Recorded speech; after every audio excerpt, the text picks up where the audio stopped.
I have been summoned because I have made some controversial videos about how I don't like that there are children in airport lounges. I think it should be adults only. So, of course, people have been sending me that Emirates has now not fully banned kids from first class. There were some clickbait headlines around that, but they have restricted kids in first class. Basically, if you want to book with miles, no kids allowed. So I guess if you have actual real money, they don't care.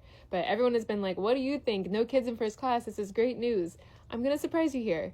No, I don't want children in the lounge at the airport, but I'm actually totally fine with kids being in first class, kids and babies. Let me explain.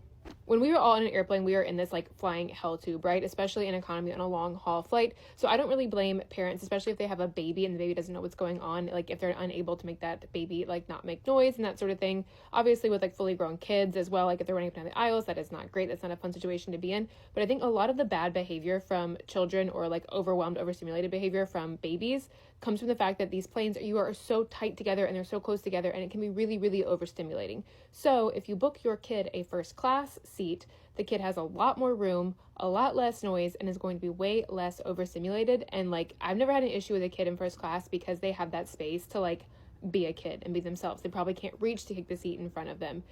If it's a baby and they're screaming, they at least have a bit more room to like get the baby comfortable and all that sort of thing. You're not in your neighbor's way. So parents, if you have the money and you want to book your kid in business class or Delta One or first class or whatever, it does not bother me at all. I will never be like, oh, I paid for this $1,000 seat and like you can't bring your kid in here, because I know that kid is probably going to have a much better flight than if they were in economy, and we are all going to have a better flight as a result. And if you can't deal with it at this point, if you're a frequent flyer and you don't have noise canceling headphones, get noise canceling headphones, because there is going to be noise and the babies can't help it.